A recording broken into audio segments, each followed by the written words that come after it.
My parents told my 18-year-old daughter they needed her college fund for an urgent surgery. She gave them everything. Then they gifted 43K to my niece. I didn't shout. I did this. 10 days later, a woman handed them a letter. They opened it and started screaming. The night it all started, you wouldn't have guessed anything was about to go wrong. It was the kind of uneventful family dinner that doesn't make it into any memory books. The lasagna was fine. The wine glasses were mismatched, and there was still a faint scent of floor cleaner near the entryway, courtesy of my mom scrubbing everything spotless as if Queen Elizabeth might pop by. If I'd known that was going to be the last night anything felt normal between us, I would have savored the garlic bread more. I would have actually listened to my dad's recycled story about his college days instead of politely nodding through it. But that's the funny thing about endings. You never know when you're sitting in one. My daughter Kira had just turned 18. She was next to me, awkward as ever, around extended family sitting forward on the edge of her chair, knees together, hands clasped. She does that when she's nervous, like she's trying to shrink into the furniture. I've spent her whole life encouraging her to do the opposite, to take up space to be seen. But that night, she looked small. Across from her sat Josie, my niece, 21, radiant loud. In the way that makes people think you're confident. Josie's not a bad kid, just someone who's used to being applauded for showing up. Next to her, my sister Erica beamed like she'd birthed a queen. My parents. They looked smug, not mean, just a little too satisfied. Like everything in their carefully curated family tableau was right where it should be. Then came the announcement. Josie tapped her glass and stood like she was about to give a wedding toast. I braced for news of another engagement to that same guy she swore she blocked.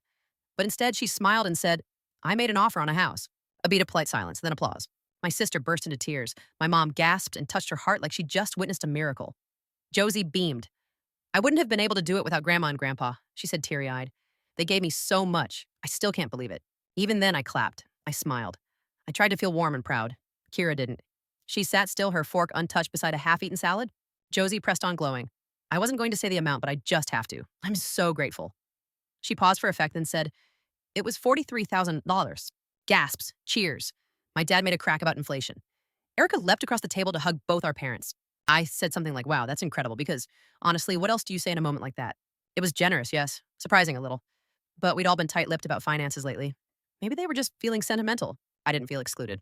Not yet. Kira, though, she didn't move. Not even a blink. Her hands were hidden in her lap, clenched so tight I almost missed it. I leaned over and whispered, You okay? She nodded, just tired. 15 minutes later, she stood up and said she wasn't feeling well. I offered to drive her home, but she insisted on taking the bus. Said she needed air. I let her go. If I had known what she was going home to, I would have chased after her. Instead, I poured another glass of wine and helped clear the plates. An hour later, I got home. The lights were off except the glow of the kitchen. Kira sat at the table in her jacket. Her phone was face down beside her. She looked up red-eyed. I gave Grandma my college fund, she said. I blinked. Wait, what? All of it, she said. The full $43,000. I transferred it to her. The room tilted. I thought I misheard her. Why? She told me she needed surgery, Kira said softly. Said she was in pain. Said it wasn't covered by insurance. That she didn't want to burden anyone else. She said she waited until I was 18 so I'd have access to the account. I sat down across from her, heart pounding. And you didn't tell me. She asked me not to. She said eyes rimmed with red. Said she didn't want people worrying or stopping her. I wanted to help. She looked down at her lap. I didn't do it because I was scared. I did it because I wanted to. I swallowed. How much? She slid her phone across the table. The screen showed the transfer $43,000. The memo line read, for surgery. Hope you're okay. I stared at it. It didn't go away. I'm sorry, she whispered. I thought. You don't have to be sorry, I said. My voice came out flat cold. You were lied to. She started crying. I pulled her into a hug, but I wasn't really there. My arms were. My body. But my brain had already moved somewhere else. I wasn't shouting. I was planning. 10 days later, a woman handed my parents a letter. They opened it and started screaming. You know that phrase people love to say, we're just a normal family? I used to think that too. Not in a bumper sticker embroidered on a pillow kind of way, but in the quiet, comforting thoughts you tell yourself to keep the cracks from showing. Sure, my mom could be a little manipulative. Sure, my dad conveniently forgot every birthday that didn't involve a man. But nothing that screamed dysfunction. Just your standard family quirks. Or so I thought. Looking back now, it wasn't one big thing. It wasn't some dramatic fall from grace. It was a long, slow slide into something toxic disguised as tradition. And when I finally started to piece it all together, it wasn't because of one moment, it was a pattern. A slow drip of favoritism, obligation, and betrayal dressed up as family love. It started when Erica got pregnant at 17. My parents didn't kick her out. They didn't shame her or send her away. They stepped in like heroes, bought her prenatal vitamins, read parenting books, rearranged the house. She lived at home, and Josie, her baby girl, was welcomed like a second chance at getting it all right. At the time, I thought it was beautiful. I really did. I was 20, drowning in college exams, juggling a crappy part-time job and a long-distance boyfriend who was mostly emotional cardio. I didn't have the energy to be jealous. I just admired them for stepping up, for being those parents who didn't abandon their kid when things got hard. But what I didn't notice was the shift. The way they talked about Josie. It wasn't just love, it was possession. Like Josie was more theirs than Erica's. Like she was the golden egg that proved they were still good at this parenting thing. And honestly, that still would have been fine if they hadn't started asking me to help. It began with harmless stuff. Can you pick up diapers on your way over? Erica's feeling overwhelmed. Can you babysit Josie this weekend? I always said yes. I didn't have a child yet. That's what family's for, right? But the favors turned into financial requests. When I landed my first real job, the calls changed. We're just a little short this month. Josie really needs new shoes for dance class. Erica's hours got cut. I didn't blink. I loved Josie. And at the time, the money was manageable. But then I had Kira, and suddenly the air shifted. The first time I brought her to my parents' house, she was a few weeks old. Tiny. Still in that pink, wrinkly alien phase. My mom held her for about 10 minutes, made a comment about how tired she looked, and handed her back. Then she spent the next hour showing me Josie's ballet photos. I told myself not to take it personally. Grandparents bond differently, right? Except weeks turned into years, and the difference became impossible to ignore. When Josie landed the lead in a school play, my parents threw her a surprise half-birthday party. Streamer's cake, a $100 bill, and a glittery card. When Kira won a top academic award, she got a generic congrats card in the mail. No phone call, no visit. One summer, Josie said she liked baking. My mom cleared out an entire drawer in the kitchen and labeled it Jaws's Baking Things. A few months later, Kira brought over cupcakes she made from scratch. My mom looked at them and said, "Oh, I'm cutting back on sugar." It was never a massive betrayal, just layers. Quiet, repetitive neglect that settled into the spaces between us like dust. And still, I told myself it didn't matter. Kira didn't seem to notice. She was loved in her way. She had me. That was enough. But deep down, I knew. The moment it all clicked was surprisingly mundane. A Tuesday, my mom called and said they were behind on utility bills. Asked if I could float them $300.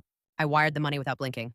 2 days later, Josie posted a photo on Instagram smiling with a brand new iPhone and the caption, "Thanks, Grandma. You're the best." I didn't say anything. Not then. But that was the last time I handed them money without questions. From that day on, I started saying no. Firm, polite, no. Sometimes they pushed back. "It's just temporary. You're doing so well." But I held the line. I thought that would be enough. I thought protecting my own finances meant my daughter would be safe too. I didn't know that while I was guarding my bank account, they were circling Kira's.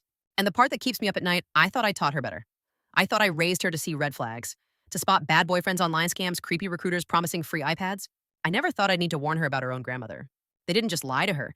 They manipulated her with affection, then handed her life savings to someone else. $43,000, stolen with a smile. I laid awake the night she told me, stared at the ceiling fan like it might spell out answers. My husband, Graham, asked if I was okay. I lied. Badly. At 3:01 a.m., I got out of bed and quietly opened Kira's door. She was curled up, hoodie still on phone, resting on her chest. She looked like she hadn't moved. I hadn't done that since she was a baby. Just checking she was still breathing. The next morning, I drove to my parents' house without telling anyone. I didn't call ahead. I didn't even know what I'd say. I just knew I needed to look her in the eye. The house was quiet. The afterglow of that perfect family dinner still lingered, leftovers stacked neatly, wine glasses soaking in the sink. My mother answered the door and her robe mascara clumped in the corners of her eyes. She looked at me like I was the one who didn't belong. "Dana," she said, "is everything okay?" "You tell me," I said, stepping inside. She didn't stop me, just patted toward the kitchen and put on the kettle like we were about to chat about curtains and weekend plans. I didn't sit. "Did you ask Kira for her college fund?" She didn't blink. She offered it, she said calmly. "She's a generous girl. You raised her well. She gave it to you because you told her you needed surgery." "I never said I had an appointment." "You let her think you were sick," I snapped. "You told her not to tell anyone. You watched her drain her future for you, and now Josie's out here making toast about house deposits." There was a pause. She stared at the kettle. "I didn't force her," she said finally. "She's 18. It was her choice." My fist clenched so tight I felt crescent moons from my own nails. "So there was no surgery?" She didn't answer. "You asked her for $43,000 for a surgery that didn't exist." She turned around. "I might need one someday. I'm not young." It was so absurd I actually laughed. A sharp, bitter sound. "Wow," I said. "You really are something else." "Don't be dramatic," she hissed, mask slipping. "You're making this about you. Your daughter made a choice. If she regrets it now, that's on her." "She didn't regret it," I said. "She wanted to save you." I stepped closer. "You let her believe you were dying. You looked her in the eyes and lied. And now she's the one paying for it." "She'll understand when she's older," she muttered. "No," I said, my voice ice. "She won't." I didn't scream. I didn't cry. I walked out the door and didn't look back. When I got home, Kira was still in her pajamas, hunched over the kitchen counter, eating dry cereal out of a coffee mug. She looked up when I walked in, her eyes swollen but calm, the way you look when you've cried all your tears and what's left is just weight. "Did you talk to her?" she asked. I nodded. "There is no surgery." She stared into her cereal. That's what I thought. We sat in silence for a long time, the kind that's too heavy to break. Then she asked something I hadn't even thought of yet. "Do you think Josie knows?" I didn't have an answer, so I called Erica. She picked up after 2 rings, chipper, like she thought I was calling to congratulate her daughter again. I kept my voice even, calm. I told her everything: how Mom had lied about needing surgery, how Kira had given up her entire college fund, how that exact amount had ended up in Josie's house deposit. There was a pause. Then Erica said, "Look, I don't know what Mom told you, but that money was a gift. It's not our fault your daughter gave it away." I blinked. "You don't think she deserves it back?"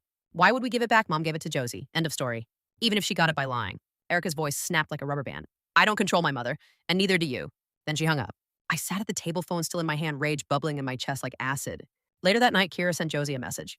It was polite, respectful. She didn't accuse, just asked, "Did you know where the money came from?" Josie replied with a single sentence. Grandma said it was hers to give. That was it. No apology, no curiosity, no concern. Kira looked at me with this hollow, exhausted expression. So that's that. And in that moment, I realized what scared me most. It wasn't that my daughter had been manipulated or that her college fund had evaporated overnight. It was that this betrayal was how her adult life was starting. She was 18, barely old enough to vote, and she already knew what it felt like to be used by the people who claimed to love her most. I took a deep breath. But we're going to talk to a lawyer. I don't want to sue Grandma, she whispered. I know, I said. We're just gathering information, that's all. It wasn't a lie. Not exactly. So we sat down at the kitchen table and pulled up the transfer. The memo line was still there for surgery. Hope you're okay. Then we scrolled through her texts. My mother's words. I've been sick for a while, but I didn't want to worry anyone. Please don't tell your mom. She has enough on her plate.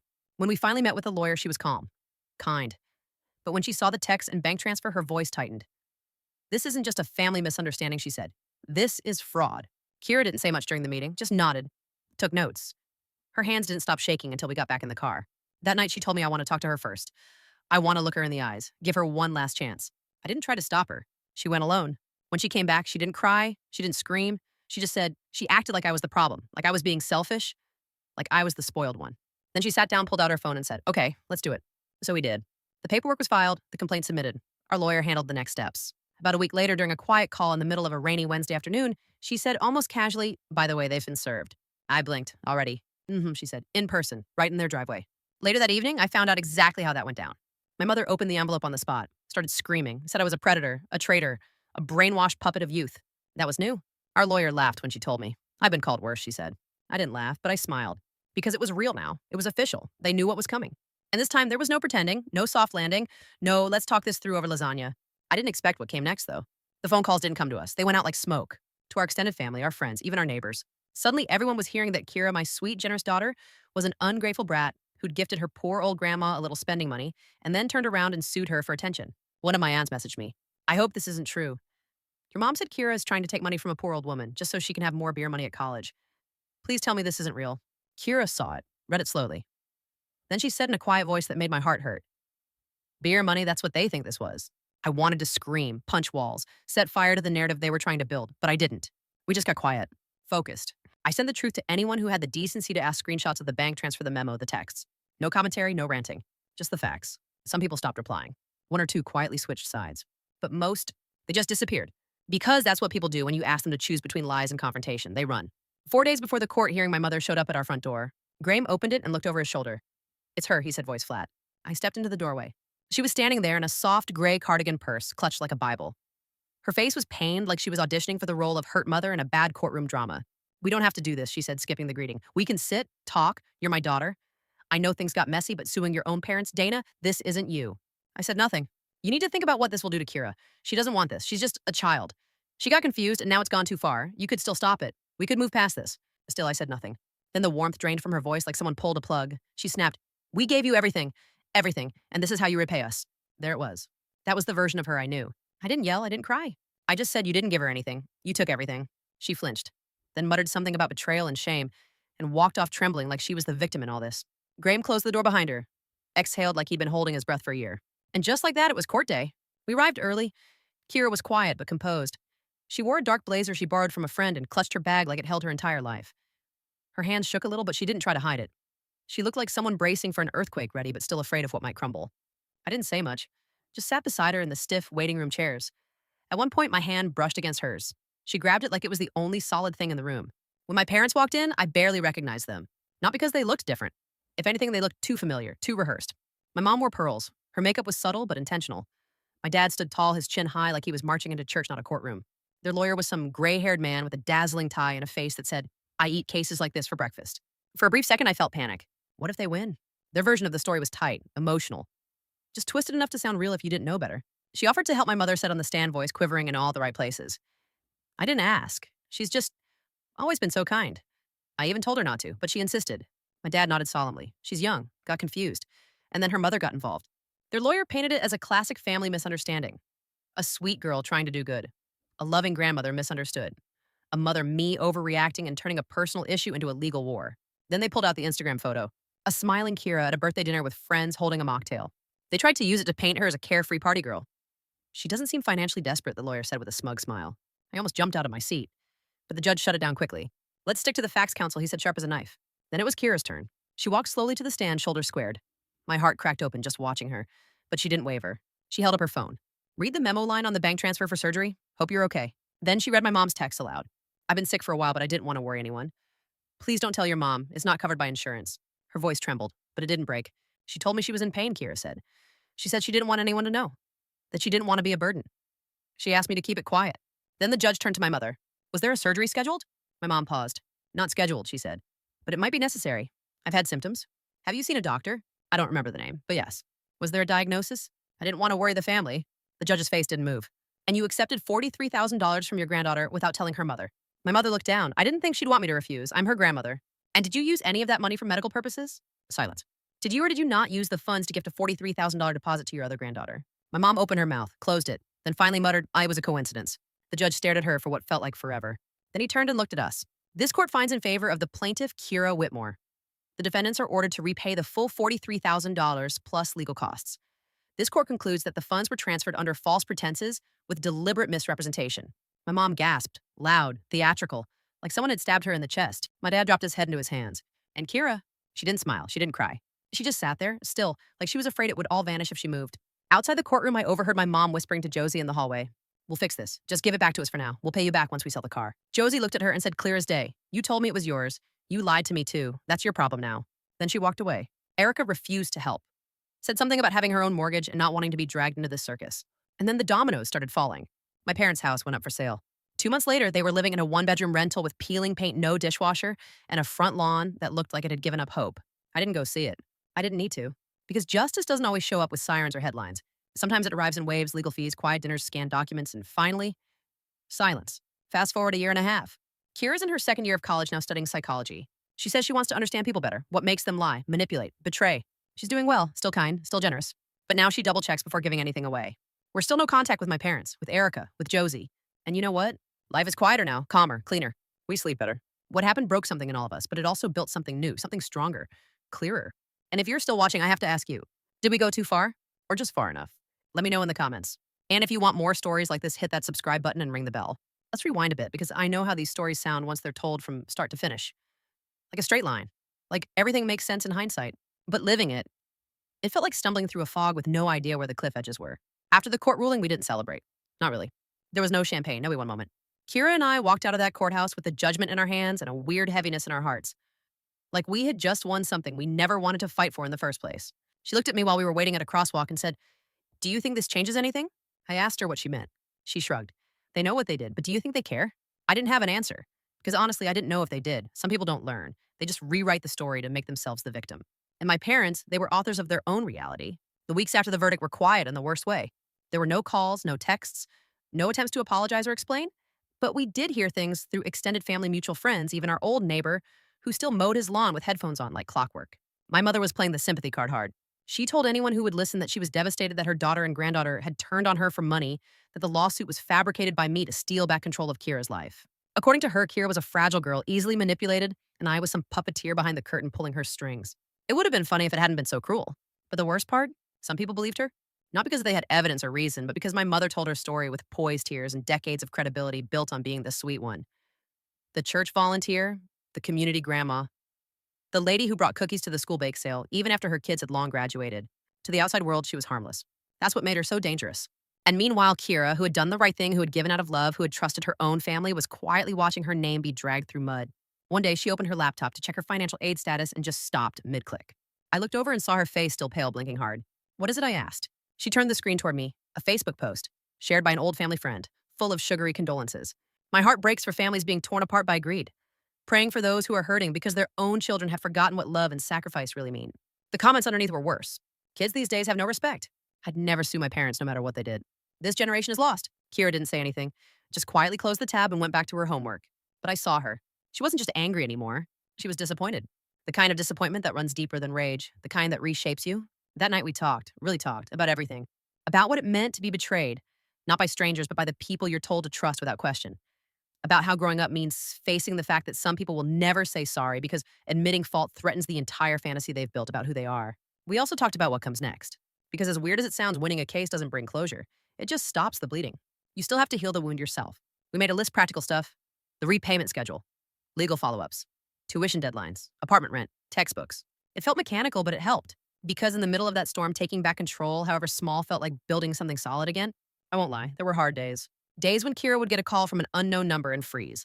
Days when I'd hear an old voicemail from my mom and feel my stomach twist. Days when the silence from people we once called family felt louder than any argument. But there were also quiet wins. The first time Kira smiled while studying again. The night we watched a stupid sitcom and actually laughed. The afternoon she got a small scholarship, not enough to replace what was lost, but a reminder that the world hadn't completely closed off. And then there was the moment, about 2 months after the ruling, when she got a part-time job on campus. Nothing fancy, just shelving books at the library. But when she got home, she walked through the front door, held up her staff badge, and said, with this proud little smile, first step back. It wasn't about the money. It was about the agency. She was rebuilding one day at a time. And I realized then this isn't a revenge story. Not really. It's a rebuilding story. Because revenge is about destruction. But what we were doing, it was about clarity. About setting boundaries and saying, this is where it ends. And sometimes that's the bravest thing you can do. Draw a line, and then choose to live beyond it. One evening, a letter came in the mail from our lawyer. Inside was a summary of the final payments, legal confirmations, and a short note that said, judgment closed, case resolved.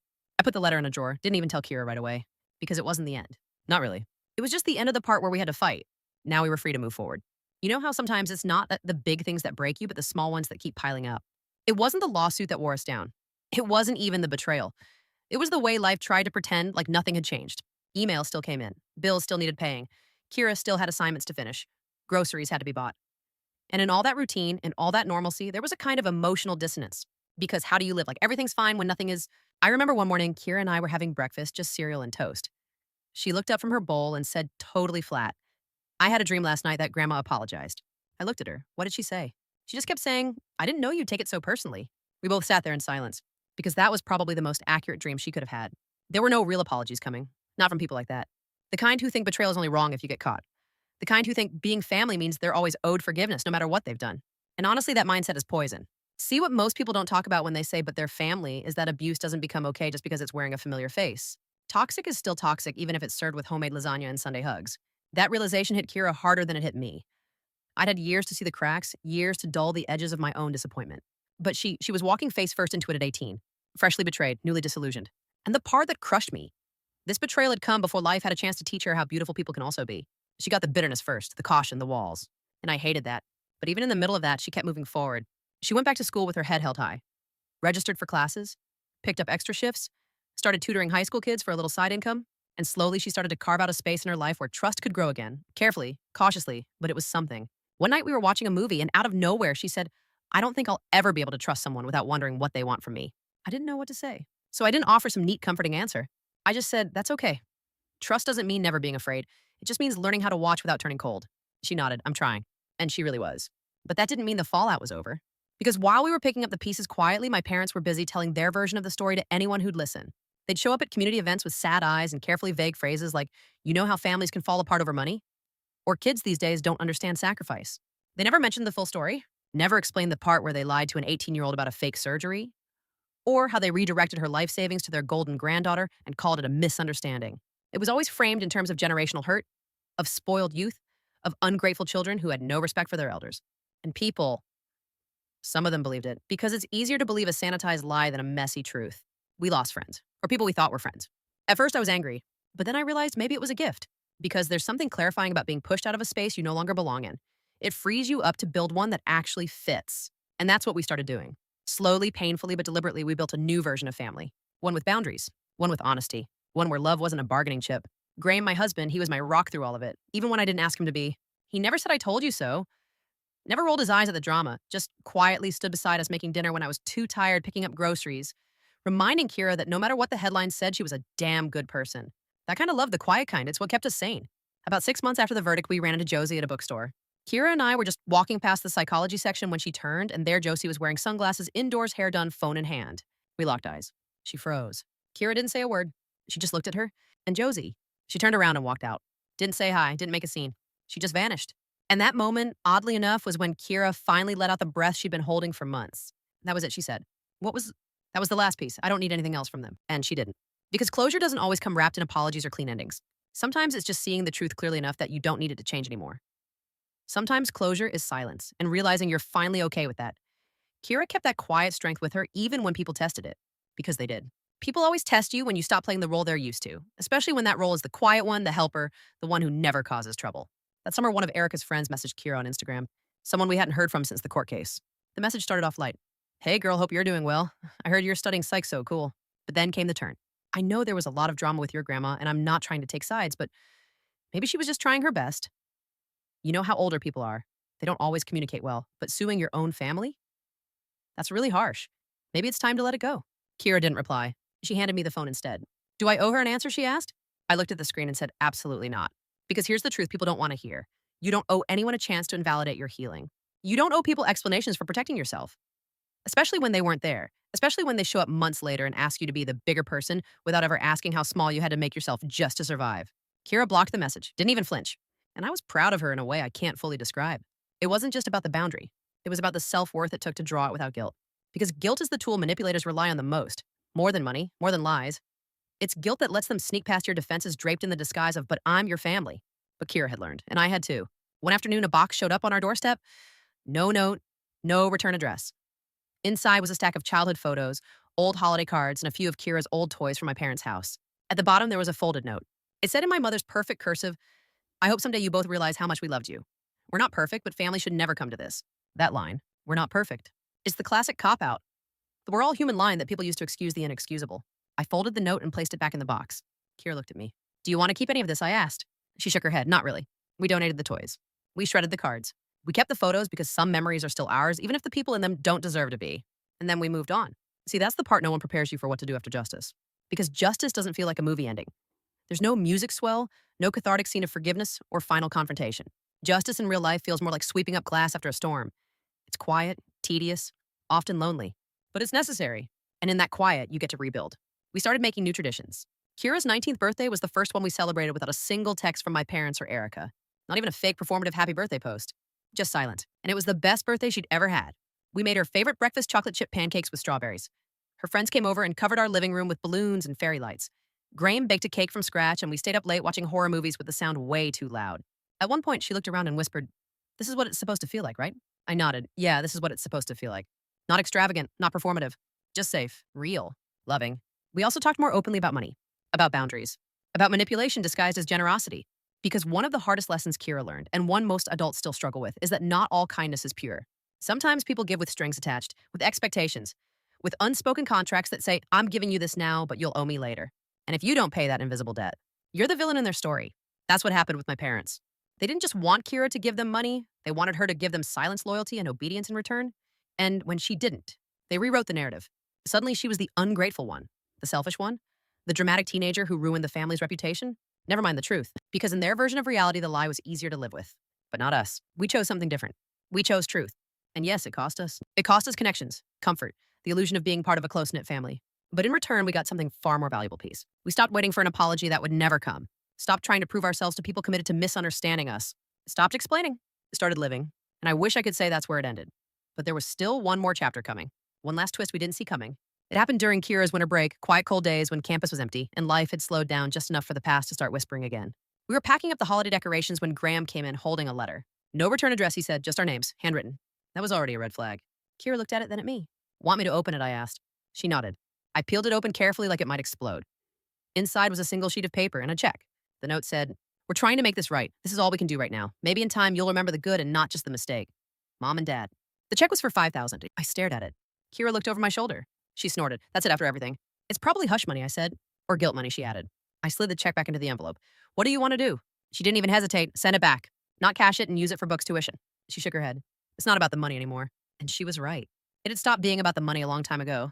This was about self-respect, about accountability, about drawing a line and meaning it. So we sent the check back. Certified mail. Return receipt requested. We enclosed a note of our own. We don't want a fraction. We wanted honesty. That opportunity passed. Do not contact us again. And just like that, the door was officially closed. No more maybe next times. No more attempts to twist guilt into reconciliation. It was done. But of course, it never ends that cleanly. About a week later, Erica posted a cryptic status update on Facebook. Some people would rather burn their family to the ground than admit they're not always right. Sad. She didn't tag anyone. She didn't have to. The comments rolled in. All the usual suspects. You're such a strong woman. Some people are just toxic and you're better off. Keep your head up, queen. I didn't respond. Neither did Kira. Because honestly, it felt like a parody of what healing actually looks like. Performative pain. Public victimhood. All while the real damage sat off camera ignored. Let them have their narratives. Let them paint us as the villains. Because the truth, it didn't need defending anymore. It just needed living. And we were doing that. Kira was thriving at school. She'd found a study group she actually liked, a professor who mentored her, and even a quiet little coffee shop where she'd go to write in her journal or just breathe. She told me once I used to think strength meant pretending I wasn't hurt. Now I know it just means not letting the hurt stop me. She still had moments, of course. Times when a smell or a song would yank her back to the day she gave it all away. The day she trusted someone who didn't deserve it. But healing is like that. It doesn't move in a straight line. It zigzags, loops. Sometimes it feels like you're right back at the beginning, but then you realize no, you're just deeper into the work now. And one day it stops bleeding. It becomes scar tissue. You touch it and it still aches, but it doesn't control you anymore. I asked Kira once if she had the chance to go back and do it differently, would she? Her answer surprised me. No, she said, because then I'd still believe they were good people. That stuck with me. Because sometimes the hardest truth to accept is that clarity costs something. It's not free. It often comes at the expense of our favorite illusions. But once you see things clearly, you can finally start living honestly. That was where we were now. Living honestly. No longer pretending things were okay when they weren't. No longer shrinking ourselves to keep other people comfortable. No longer trading silence for a seat at the table. We made our own table. And slowly others began to join us. Not the ones we'd lost, but new ones. Friends who showed up consistently. Neighbors who didn't need the whole backstory to treat us with respect. Even distant cousins who reached out privately to say, hey, I believe you. It wasn't a fairy tale, but it was real. And in the aftermath of betrayal, real is a gift. One night as we were cleaning up dinner, Kira said, sometimes I still wish it had gone differently. Like maybe if I had just waited before transferring the money. Maybe if I'd asked you first. I stopped what I was doing, turned to her. No, I said. This isn't your fault. None of it. The only people who should be ashamed are the ones who made you think love had a price tag. She looked at me, eyes glossy. I wanted to help. And you did? I said. You showed more compassion in one act than they've shown in a lifetime. That says everything about you and nothing about them. And she smiled. Not a big smile. Just that small, real one, the kind you don't fake. We stood there in the kitchen surrounded by leftovers and fading light, and I realized we were okay. We were going to be okay. Because even after everything that had been taken from us, we still had the most important thing of all. Each other. Spring came early that year. The sun was warmer, the days a little longer, and for the first time in a while, our home didn't feel like a recovery ward. It felt like a place where life was happening again, not just healing.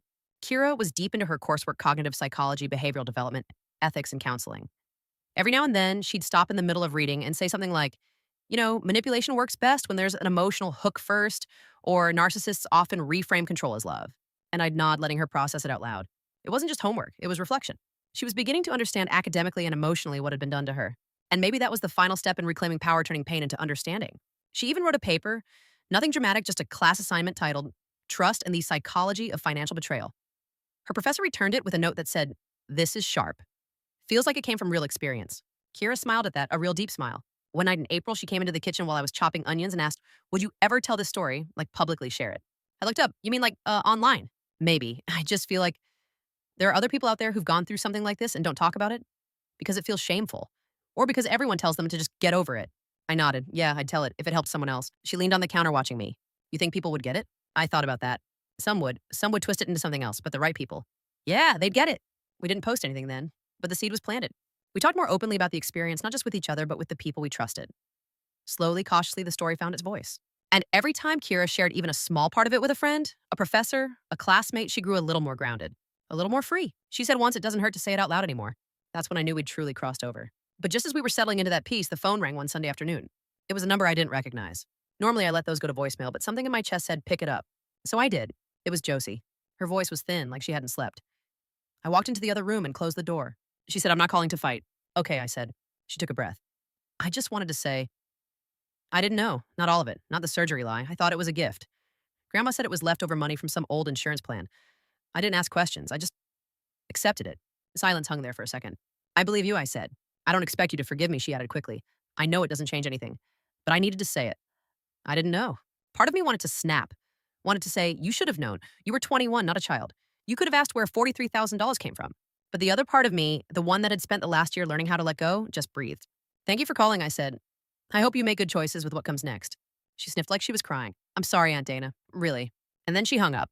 I stood there for a long time staring out the window, not sad, not angry, just still. Later that night, I told Kira about the call. She nodded slowly. I'm glad she called, even if it's late. You want to talk to her? Kira shrugged. Not yet, maybe not ever. But I'm glad she said something, because silence. That's what made it all feel worse. She wasn't wrong. The silence, the denial, the refusal to admit wrongdoing, that's what leaves bruises long after the impact fades. Words don't fix everything, but sometimes they're the first step out of the wreckage. A week after that, we got an email from the lawyer. Final repayment had been completed. All legal documents filed, all dues paid. It was over. Like, actually over. No more hearings, no more follow-ups, no more incoming letters or phone calls or updates. Just freedom. Kira printed out the final confirmation and taped it above her desk. Not out of spite, not as a trophy, just as a reminder. I survived. I fought back. I moved on. And I taped one on my desk too, because she wasn't the only one who needed that reminder. The finality hit in the smallest, strangest way. We were reorganizing some old files, taxes, school paperwork things, long overdue for shredding, when Kira held up a slim manila folder. On the front in my handwriting, it read, Kira's college fund, do not touch. She stared at it for a long moment, then opened it. Inside was nothing. Just a few bank receipts from before the transfer and a handwritten list of scholarship options I'd made when she was in high school. One of them was circled. The ink had smudged a little. I remember crying the night I wrote that list, happy tears, excited ones, the kind that said my daughter's going places. And she still was, even if the path looked different now. Kira closed the folder and whispered, you know what the worst part was? I looked at her. It wasn't losing the money. It was realizing they were never who I thought they were. I nodded. That's always the sharpest cut. Because money can be replaced. Trust, identity. The idea that someone has your back unconditionally, that takes a lot longer to rebuild. But Kira wasn't the same girl from a year ago. Not the eager-to-please teen sitting at that dinner table shrinking herself so others could shine. She was bolder now, quieter, yes, but sharper, rooted. A person who had been through the fire and come out tempered. She asked if we could go visit her old high school. Not for any big reason, just to walk the halls, see the classrooms where she used to dream about college, about the future. We went, just the two of us. And as we passed the guidance office, she stopped and said, I used to think they had all the answers in there. Like the whole world was just a stack of forms and good intentions. We both laughed. But then she added, turns out the real lessons come when no one's watching. That stayed with me. Because this story at its core wasn't just about a lost college fund. It was about what happens when love is conditional. When people weaponize your kindness, when trust becomes currency. It was about waking up and choosing day after day not to go numb. We've stayed no contact since the case closed. There were no holiday cards, no surprise apologies. No, I've been thinking about you voicemails. Just silence. And that's okay, because not every story needs a redemption arc. Some people don't come back. Some wounds don't close with hugs. And that doesn't make you bitter. It makes you honest. Sometimes the most loving thing you can do for yourself is to walk away and stay gone. To choose peace over performance. To say I deserve better and mean it. Kira's in her 3rd semester now. She's mentoring a younger student, volunteering at a community mental health line. She's not just surviving anymore. She's thriving. And every time she shares her story, whether in a classroom or over coffee with a friend, I see a little more light come back into her eyes. She's not afraid of her scars. She honors them because they remind her of what she's overcome. As for me, I still catch myself wondering late at night if I could have stopped it sooner. If there was a version of this story where no one got hurt, where trust stayed intact, where love was enough, but that's the fantasy, isn't it? The truth is, some people love the idea of family more than they love the actual people in it. And when that happens, you either spend your life begging them to see you, or you stand up, take the hit, and rebuild something better. We chose to rebuild. And we're still building, every single day. Stronger, clearer, kinder. If you're watching this and something in your chest feels like it's cracking open, like maybe you've lived a version of this too, I want you to know. You're not crazy. You're not dramatic. You're not disloyal. You're healing. And healing isn't always soft. Sometimes it's a full-blown battle. Sometimes it costs you people you thought would always be there. But on the other side of that, there's freedom. There's clarity. There's you finally living without the weight of pretending everything's fine. So did we go too far? Or did we finally go far enough? You tell me. Drop your thoughts in the comments below. And if you've ever had to walk away from someone who was supposed to protect you, I see you. I believe you, and you're not alone. If this story resonated, subscribe for more. We talk about real life here, the messy, beautiful, broken, healing parts. Until next time, take care of your heart. And remember, you're allowed to say this is where it ends, even if no one claps when you do.